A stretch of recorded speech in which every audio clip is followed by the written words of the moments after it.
Estamos em Florianópolis, na Universidade Federal de Santa Catarina, mais precisamente no bosque localizado no Centro de Filosofia e Ciências Humanas. O bosque é uma mancha verde de aproximadamente 50 mil metros quadrados em meio a uma matriz urbana e que está situado na borda sul do campus universitário. É um dos principais remanescentes vegetais do campus e apresenta considerável biodiversidade com diversas espécies da fauna e flora da Mata Atlântica.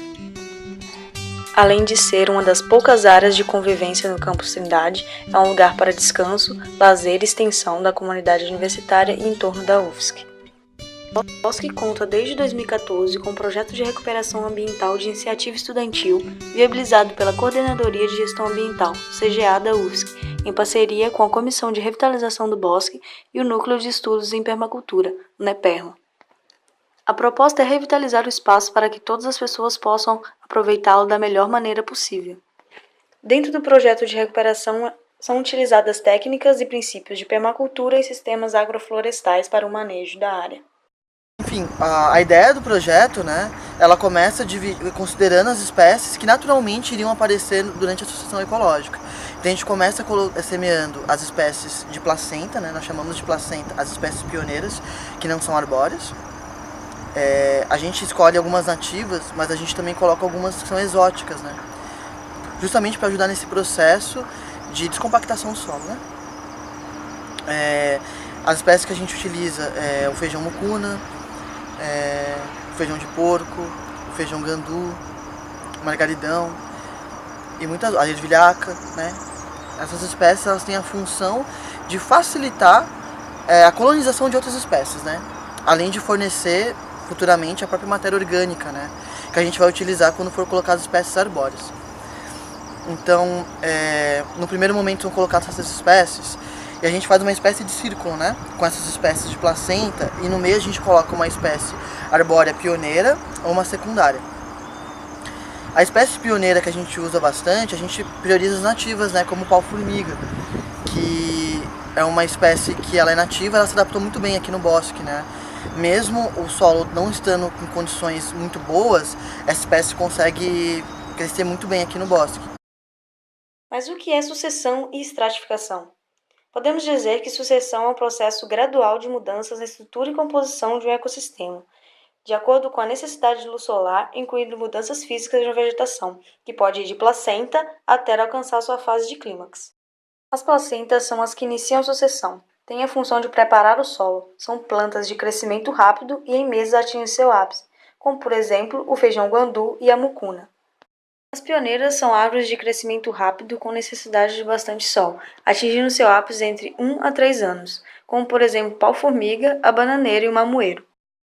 As secundárias necessitam de sombreamento parcial para o crescimento e enriquecimento de nutrientes no solo. Atingem o crescimento a partir do terceiro ano, como por exemplo o guarapuvu. Por fim, as árvores de clímax. Elas necessitam de sombreamento para seu crescimento, atingindo-o a partir do quinto ano, podendo levar muito mais. É o último estágio de sucessão ecológica. Os exemplos são a jussara e o gerivá. O que é a estratificação florestal? Estratificação florestal pode ser definida como os diferentes níveis de altura de uma floresta em relação às espécies arbóreas. Os estratos florestais podem ser divididos em estrato emergente, estrato com maior porte em altura, são aquelas espécies dominantes do ecossistema, geralmente espalhadas. Estrato alto, constituído por espécies arbóreas codominantes, com a altura média das árvores. Estrato médio, constituído por árvores suprimidas ou dominadas por estratos superiores. E estrato baixo, constituído por árvores jovens e arbustos. O corte dos eucaliptos, não foi só o corte dos eucaliptos, foi uma ação, de certa forma, bem polêmica aqui no bosque do CFH, mas é importante frisar que o corte ficou focado em 3 espécies, que foram os pinos, os eucaliptos e as casuarinas, que são espécies exóticas invasoras. Ou seja, além de elas não serem nativas, elas são espécies que elas dificultam o estabelecimento de espécies nativas. É claro que esse corte causou um certo caos aqui no ambiente e causou um impacto sobre o rio. O exemplo, o próprio tronco do eucalipto e as outras árvores que ele derrubou no processo de corte. Mas não são todas as exóticas que têm essa característica de ser invasora. Ao lado tem a bananeira, que é um exemplo de uma exótica que não é invasora. A bananeira, assim como o abacate assim como o limão, assim como a laranjeira, são espécies que são exóticas, mas elas não causam grande impacto no meio ambiente que elas estão inseridas. Elas estão inseridas também na nossa própria alimentação, então a gente também usa essas espécies no processo de recuperação ambiental do bosque.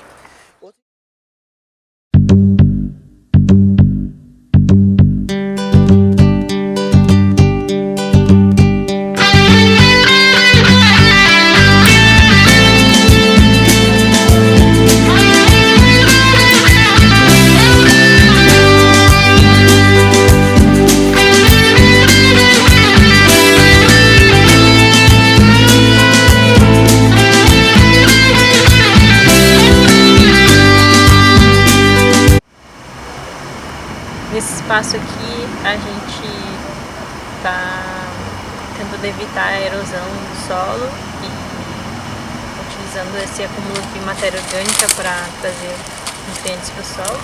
E a gente utiliza também esses galhos aqui para delimitar os canteiros, que eles, além de fazer essa delimitação, com o tempo eles vão se degradar também e vão ajudar nessa regulação de matéria orgânica. Aqui dá pra ver vários fungos, né, que já vão também utilizando ele e se associando a outros organismos que vão colaborando. E esse solo aqui, esse canteiro, ele tava não tinha nada de solo, de terra preta, de composto, e em 5 meses ele já tem uma camada desse tamanho de composto. Olha como tá a terra.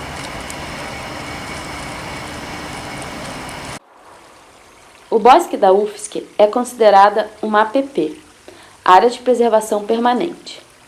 De acordo com o Código Florestal, a APP é uma área protegida, coberta ou não por vegetação nativa, com função ambiental de preservar os recursos hídricos, a paisagem, a estabilidade geológica e a biodiversidade.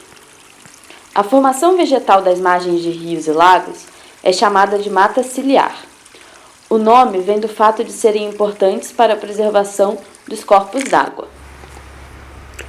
Assim como os cílios são fundamentais para a proteção dos olhos, a mata ciliar é importante para a preservação dos rios e lagos.